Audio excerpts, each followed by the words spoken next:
এয়া গুৱাহাটীৰ পাণ বজাৰ। নেমুৰ জুচেই খাব নে মালটাৰ জুচেই খাব। নেমুৰ লগত অৱশ্যে সুঠি টেঙা মানে থেকেৰা আৰু তেতেলী মিলাই পেলাই বনাইছে। এয়া ফুলৰ পুলি,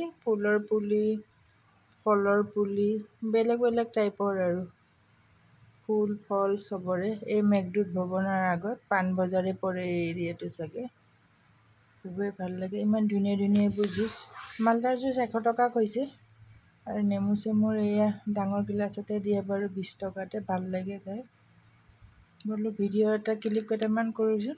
যিসকলে পাণবজাৰ এৰিয়াত ঘূৰি ফুৰে কিবা কামত বা কোৰ্টৰ সন্মুখত, এইটো CGM কোৰ্টৰ সন্মুখত আছে। DC কোৰ্ট, CGM কোৰ্টৰ মানে ৰাস্তাটোৰ সিটো চাইডে DC কোৰ্ট আৰু CGM কোৰ্ট। অনাৰ আছে মানে ডালিমৰো জুচ। এইটো মোৰ কাৰণে বনাইছিল। মালটাৰ জুচ 100 টকা লাগে নালাগে বোলো।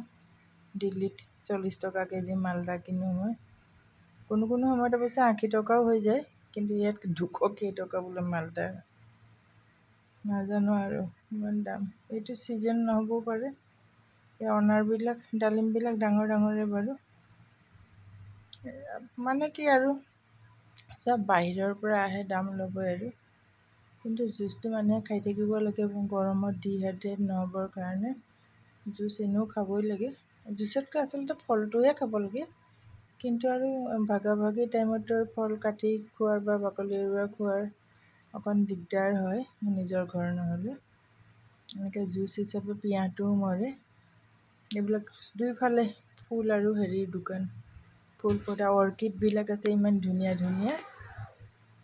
আৰু শ্বৰ্টত দিছোঁ মই অৰ্কিডৰ। ভাল লাগিল, ঠাণ্ডাও বতাহো মাৰি আছে এইটো এৰিয়াত বাৰু। ডাঙৰ ডাঙৰ গছো আছেতো কটনৰ পৰা এইফালে আহি। এয়া কিমান বেলেগ বেলেগ প্ৰকাৰৰ ফুল। আৰু ফুল নুফুলাও যে যিবিলাক প্লেণ্টছবিলাক ঘৰত ৰখা, অক্সিজেন দিয়ে, বেলেগ বেলেগ টাইপৰ ফুলবিলাক। ভাল লাগিলে সঁচাকৈয়ে। আগতেও মই ইয়াৰ শ্বৰ্টত বনাইছোঁ, আজি বোলো অলপ লংকৈ বনাওঁচোন ভিডিঅ'টো। এয়া কি ধুনীয়া অৰ্কিড। মানে ঘৰত যদি এনেকৈ ৰাখিব পাৰিলোঁ হয় নিজৰ ঘৰলৈ। দিল্লীৰ ভাড়াঘৰ, ইয়াতো আহি সেয়াই আৰ ঘৰত থকা, তাৰ ঘৰত থকা, বা হোটেলত থকা, বা হোষ্টেলত থকা। সঁচাকৈ দেই। এই আকৌ এই প্লেনেটৰিয়ামৰ ফালে গৈ আছোঁ মই। এই উজান বজাৰ পাৰ্কখন যে সতী ৰাধিকা পাৰ্ক নেকি, এইটো প্লেনেটৰিয়াম। এয়া গৈ আছোঁ প্লেনেটৰিয়ামৰ ফালে। এই গণেশ মন্দিৰ এটাও আছে হাইকোৰ্টৰ সন্মুখত আৰু। থেংক ইউ ফৰ ৱাচিং মাই ডিয়াৰ ভিউৱাৰ্ছ।